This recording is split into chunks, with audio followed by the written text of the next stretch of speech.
Welcome to the Truman Charities podcast, a community of caring. I am Jamie Truman, your host. I'm one of the co-founders of Truman Charities. Our organization has raised over $1 million for several different charities as we share our message of helping others and paying it forward.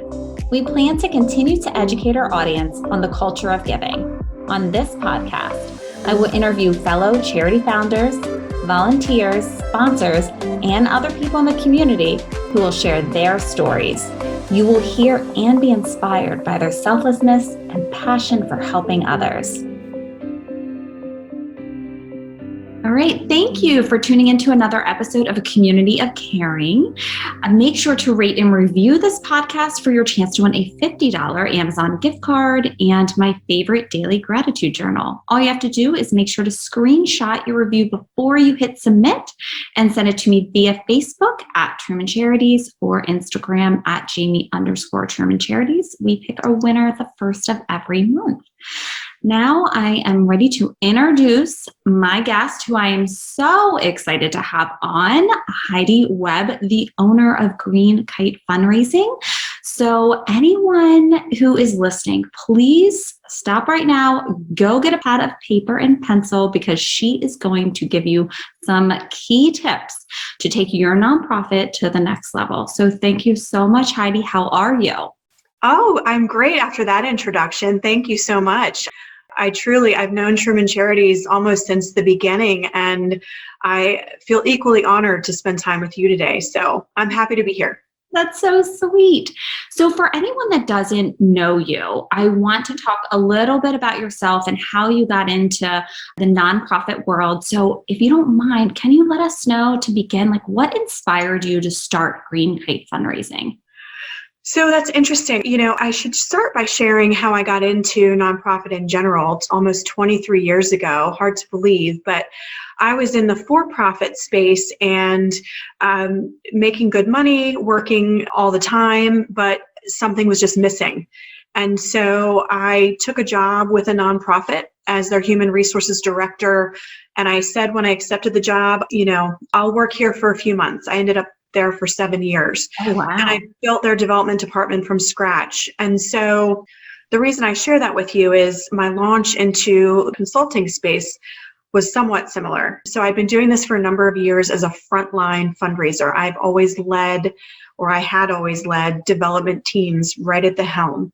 And so working for some pretty phenomenal causes, I had no complaints. There wasn't a lack of love. There wasn't a burnout moment. It was just, I felt like it was time. Mm-hmm. My first client came to me. It was an international client, and it was, just the perfect opportunity, the perfect time. I can't say that I had a business plan and I'd budgeted and I'd worked it out. I was riding on all those years of doing it and hoped and prayed and took the leap, and it's worked out, thankfully. Did you think it was a tough transition? I didn't think it would be, because I knew, I will never say that I know everything about everything, but I know a lot about fundraising. I've been doing it for so long, and I'm a learning type person. So I never stop learning. I've got a masterclass membership. I'm a part of the Association for Fundraising Professionals. I listen to podcasts and webinars, and I'll never stop doing that. And though I knew I was coming into the space as an expert with a good reputation, I'd burned no bridges. And so that wasn't hard. What's been hard for me, frankly, is transitioning my mind from someone who is at the helm and can take care of everything and then some, mm-hmm. to someone who needs to learn to sort of stay in their lane. And I only say this because I'll see things in a marketing department or in, a finance department, and know based on experience that I can help. But I've learned that I only have so many hours in the day. And if I've been hired to do one thing, I should probably just do that one thing, as opposed to putting on that W-2 hat and trying to handle it all. It's got to be hard because you have so much knowledge in so many different areas that you want to help as much as you can. So it's got to be very difficult to kind of stay in your lane, as you say. Yes. So I want to know, I think people would be interested to find out, mm-hmm. what are some of your biggest challenges you faced while helping clients with fundraising? That's a good one. The biggest challenge really is for them is to have their systems in place. I think sometimes your focus on the end game, getting the donation, getting the grant, almost takes precedence over the structure and the foundation of your development department. So while there is a time and financial investment in setting up a good contact management database and in setting up a good structure for who's going to thank the donor and how, who's going to manage the relationship, even though that's time consuming, it's so important. Donors these days in particular have shiny penny syndrome. And I don't mean that as a dig. It's just the reality. Most donors, people who are philanthropic, give to 4 to 5 charities in any one given year. And there's always room to have any number of those 5 charities drop off the list so a new one can come on, because maybe their neighbor or their son or daughter or someone introduced them to a new cause. So you want to make sure that you're the keeper when they are making decisions about where they want to give from their heart. So if somebody were to be starting a fundraiser, right, and that's overwhelming, just the thought of that, it can be a little daunting. So if you were to just give them a couple tips, what would those tips be? If they were starting a fundraiser? A fundraising campaign. A campaign. Oh, goodness. I love campaigns, first of all. The true definition of a campaign is there's a sunrise and a sunset, right? Yeah. So I always work backwards. Okay. So most people say in the beginning, I say in the end. And I visualize, and I ask my clients to do the same. What makes you physically feel really great about this being over? You know, what happens? What does that look like? What does it feel like? What do you see in front of you? And then we work backwards with the planning and the fun stuff. Okay. But before getting into a campaign, it's just to be realistic about your goals. Be honest with yourself about what you need to achieve those goals. And give yourself a little bit more time than you think you need. Oftentimes, we underestimate the courtship of a contributor in a major way. So, for example, the largest individual gift that I've personally asked for and received is $110,000. Now, I've gotten millions from foundations and corporations, but like an individual, a human who you're asking to give, give a lot, right? That took 6 months. It was a courtship. Mm-hmm. It wasn't a hard courtship. It was a natural match, but there's scheduling, there's, writing things down. It's almost like a contract. Right. And so I wouldn't assume, this person A has resources and I think they would give a gift and next month we'll get it. I mean, there's a process. And so give yourself and the people working with you time, engage people. There are people with big hearts, like you and your family. And, you have busy schedules. But if someone were to ask you, hey, I need your help, as opposed to, hey, I just need some more of your money, I'm certain that you and your family would give it. But you need to work within your schedule, speaking now to the folks listening in, not their own. Now, this past year has been quite challenging for everybody. And I can only imagine how challenging it's been for some of the nonprofits that you've worked with. So what have been the challenges for fundraising during the pandemic, and how are you able to help these nonprofits pivot their fundraising model to still be able to raise donations? I'm going to say something a little shocking, and that is that 100% of my clients, I can't take full credit for it, but 100% of the clients I work with actually did better this year. Wow.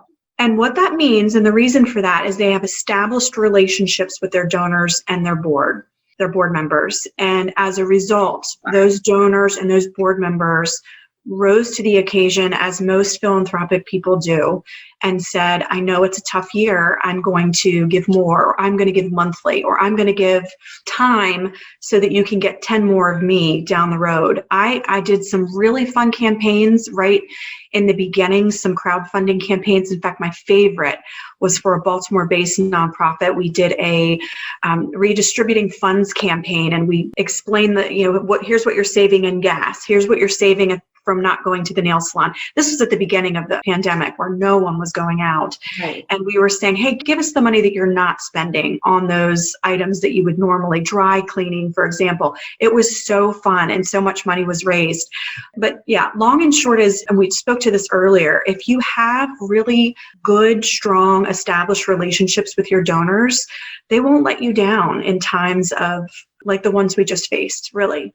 Right. Wow. That is great advice. And it is true. I mean, you just have to establish those really strong connections and relationships. Absolutely.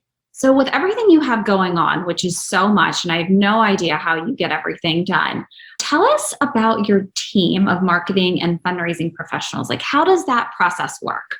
Yeah, so I'm really fortunate. I, have a group of people who are experts in their own right and have their own companies in most cases.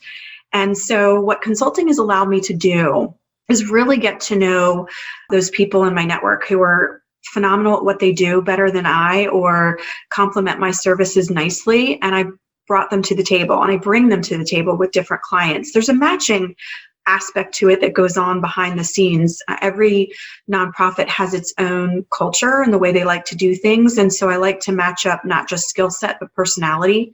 So I have grant writers, I have graphic designers, some video folks, some phenomenal and very skilled strategic fundraising and marketing folks. So no one contract is the same. I wish that I had some days. I wish I had cookie cutters, so it would be just more, but I don't. And it is, maybe I don't wish it because that's not really my way, but I'm lucky in that I have a phenomenal group of people that are in my network and who work with me on special projects. That is such a great kind of outlook on it, because so many people and different organizations have so many different personalities and their end goals are very different. So to match them up with the perfect person is so instrumental to their success. So it's a true value add, really. I mean, when you think about, I look back now at the development teams that I led and the people who were a part of my team. And I think to myself, in some cases, because I was known for having a lean and mean team. That was my reputation, right? So nonprofits enjoyed having me lead their teams because I wasn't wasteful. So I, for example, worked with a regional organization in the Washington metropolitan area, and they had a 14-person development team. I took it down to 5. And the reason for that is that I think sometimes nonprofits will hire, we need a development director, we need a grant writer. Mm-hmm. And they'll go off and hire them, and it's not time. And having someone on staff who you have to pay their benefits, you have to pay for the time that things are slow and the time that, vacation time and the like, the list goes on and on. I think that's where the consulting model is really a benefit to nonprofits. Oh, absolutely. Where they can really do more with less. That is very true. And I love that outlook. So with you talking about everyone that you have on your team, and if you look through your website, it's just, you offer so many amazing services. Mm-hmm. There is one thing that I kind of see over and over again with a lot of nonprofits, that they have a little bit of problem navigating. And I'd love for you to just give a couple tips for us, is that social media obviously is very overwhelming. There's so many different outlets. Mm-hmm. And what tips could you give other nonprofits on how to keep their social media accounts engaging to the public? That is a really phenomenal question. I have a love-hate personally with social media. I have people on my team who live it, right? They get up in the morning and they start posting. And so I rely on them more than myself but I know a little bit. I certainly have learned some tricks of the trade. And the biggest one is social media is not like old-fashioned websites where you put it up and you speak some truth and you walk away. It's all engagement. And while I'm less familiar with Clubhouse, if you know anything about Clubhouse, anyone listening in, it's all engagement. It's 100% engagement. There's no stagnant post. There's no, Heidi said this and here's a picture of her doing it. It's real-time interaction, which is what people are craving. So I think where social media, folks who don't do well on it are folks who post and walk away. When someone comments, when someone likes, you have to respond very, very quickly. And so one of the things I highly recommend that nonprofits do is, if you can't interact well in all let's say you have 5 accounts. So, you're on Twitter, you're on LinkedIn, you're on Facebook. Figure out the one that makes the most sense for your mission and give it your all, rather than have 5 different accounts, because you'll hear someone will say to you, we have to be on TikTok. Maybe a board member says to the nonprofit ED, you got to be on TikTok. Everybody's on TikTok. Why? What does that audience bring us that our current audience does not? If the answer is something wonderful, then take one away and spend the time. The other recommendation I have is, from time to time, have guest managers. Volunteers are the secret sauce of nonprofits. Some people know this, some people don't. But get a volunteer who's well-versed in your subject matter and have them take over for a month. Wow. Get a fresh perspective, trust them. That's the other thing. Some people say, well, they can't have the passwords. They can't have give it to them, test them for a month or test them for a couple of weeks and say, listen, send the posts to me on Sunday night. I'll review them and post them. And once they get the swing of things, hand them the keys and say, here they are. You've got the keys for a month, because it keeps things fresh, right? Yeah, it does. And that's a great thing for nonprofits to do, because it is difficult sometimes for you to hand over those keys, right? Oh, no, I get it. But you have to trust, right? Yes, but it's so necessary for you to grow as an organization. You got to let other people and fresh ideas come in. So that's great. And walking away a little bit from, GreenKite Fundraising. And I know outside of it, which is how you do this, I have no idea how you have the time, but you volunteer and work with so many different organizations. Tell me a little bit about your other volunteer work. I know you work with Hero Dogs and Women's Giving Circle of Howard County and Small Miracles Cat and Dog Rescue. So obviously animals are a big part of your life, it sounds like. Yes, and if he were here, I would show off our new rescue, Cole. I always say he mended my heart. I had a lot of loss in 2020, and I didn't know how I was going to get through it, and walked in to volunteer with Small Miracles Dog and Cat Rescue in Ellicott City, Maryland. And you know how they say this with relationships, you walk in and you don't see anyone else in the room. Well, I walked in and there was no other dog. It was just Cole, and we brought him into our home. I'm sorry? What kind of dog is he? Well, funny enough, we didn't know. I thought he was a plot hound. The whole family was making guesses on what he was, because most rescues are mixed. And we had the DNA test done. Embark, I think, was the name of the company. I think that was the name of the company that does DNA tests. And we were surprised to find out he's almost 60% husky. He doesn't look it to me. Of course, he has pit bull. Most rescues do, and a little bit of this and that as well. But he's gorgeous. I don't know if you've seen my page, but I'll share pictures. He's really a lot to take in. He's very cute and charming. But the biggest thing is he's always happy. He definitely is that signature rescue. He knows he was rescued from a life that wasn't so great into something that's quite special. So back to the volunteer piece. So I volunteer for a couple of reasons.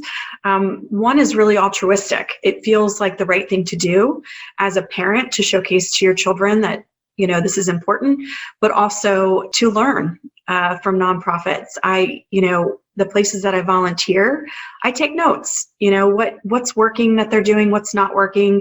I try to take off my development hat and not take on that role with them, so that I can be that observer and learner of what they do right. I'm not looking for them to do something wrong, but also what they can improve upon. And I decided animals because most of the nonprofits, up until actually last month, all of the nonprofits I had served in a consulting capacity or have worked for have been human service nonprofits. And that was really important to me, that I was giving back to the greater good of humanity. But my heart's with animals. I'm the little girl who saves, caterpillars, and I'm still the little girl inside who will go save birds who fell from the tree. I mean, that is absolutely who I am. Yes. And so it made sense to, in my spare time, go work with animals. But I also am in a leadership role with Rotary International, which is a civic organization, as you know, that is responsible really in taking the lead on eradicating polio. And now they're, really headfirst into putting resources and expertise into this whole environmental crisis that we're in.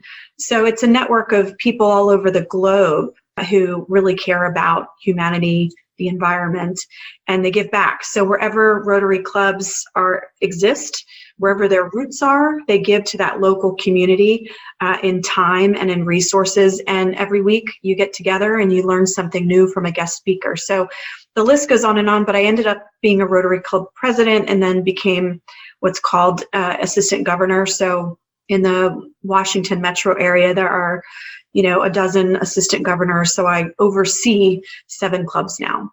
Wow. I don't know. It's exciting. I know it is exciting. I do. So my husband's also in the Rotary, for anyone that doesn't know. And he was always like, when the guest speaker would come on, he would be texting me and you get these phenomenal speakers and he would learn so much. And I would be so jealous, like at home with the kids. I'm like, I want to go. Well, you can. I know. I have to get in there because it is such a great organization. And it's a wonderful thing to get your children involved in because they have global travel, scholarships. It really is. Yeah. I wish I had known about it when I was younger. It's because you can really start engaging with Rotary, in high school or even a little bit before then. That is true.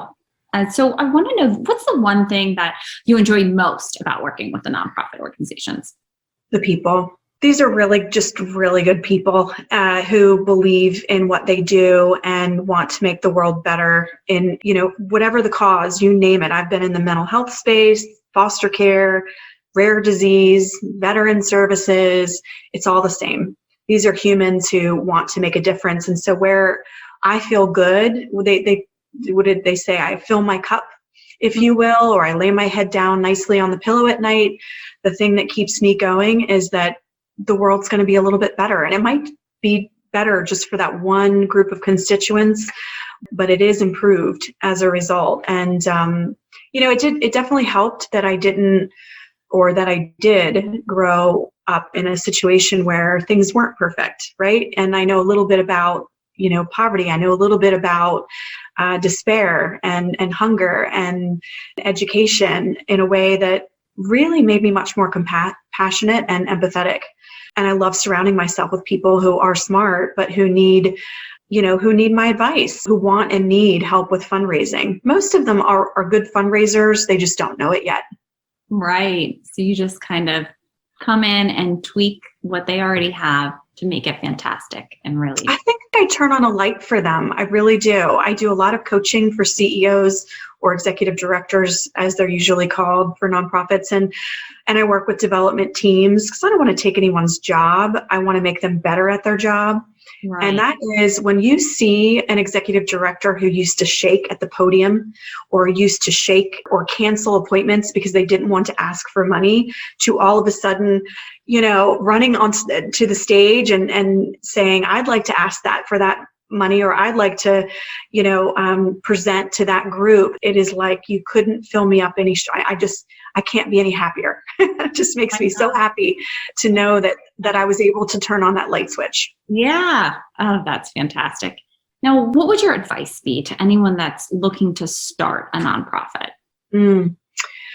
Well, do your homework. There are a lot of nonprofits out there, and you want to make sure that you're not duplicating efforts in any way. But let's say all that aside, right? Because everyone thinks they have the idea, and I don't want to crush anyone's spirit around anything philanthropic. However, still do your homework, because if it's being done in the community already, maybe you can partner with a nonprofit as opposed to starting your own. However, let's say there's room and what you do is unique or adds to the benefit of the community.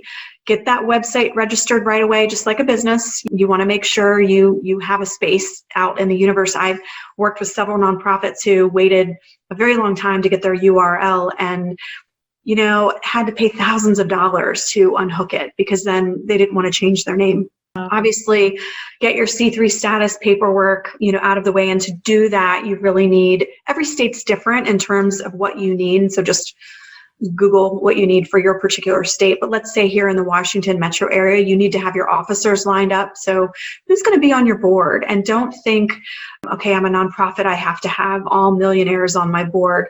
Get a working board first. You can get your millionaires later. Get a working board first that will help you and roll up their sleeves and help you really get your nonprofit through the growth stage of its life cycle. Those are the pieces of advice that sort of rattle off to me. That's a whole day we can spend on it. But the truth of the matter is there is room for improvement upon what's already being done. Just make sure you've done your homework, get together your tribe, your board, the people who are going to help you, and go for it. Yeah. Oh my gosh. I could sit here and talk to you for hours. I have peeling back the onion. You have a beach to go to. Yes. Right now I am at the beach with my family. So I will wrap this up because I know that you are so busy and I could just sit here and talk to you forever. But I want anyone that's listening, if they would love to get in touch with you to kind of ask more questions and see if you would be a help or a good fit with their organization, how could they get in touch with you, Heidi? I mean, the best way is text, but I don't know that I'm ready to give my phone number out to the world. But, just hit me up by email, Heidi, Heidi, at GreenKiteFundraising.com. And I would love to connect. I mentor, I coach, I consult. So if there's a need out there and you feel that I can fill it or someone on my team can help, just give us a ring or send me an email rather. Perfect. Thank you so much, Heidi. And I hope that you have a great day. And you have given so many amazing tips. I'm sure everyone's very excited. Thank you so much. I think so highly of Truman Charities and what you and your family are doing for the community. So it was an honor, and anytime. That is so sweet. All right. Thank you so much, Heidi. All right. Take care. Bye. If you would like to learn more about our organization, please follow us on Facebook at Truman Charities or Instagram at Jamie_Truman Charities, or check out our website, trumancharities.com. I hope you enjoyed listening and hearing stories of selflessness and caring. Thank you so much, and I will see you next time.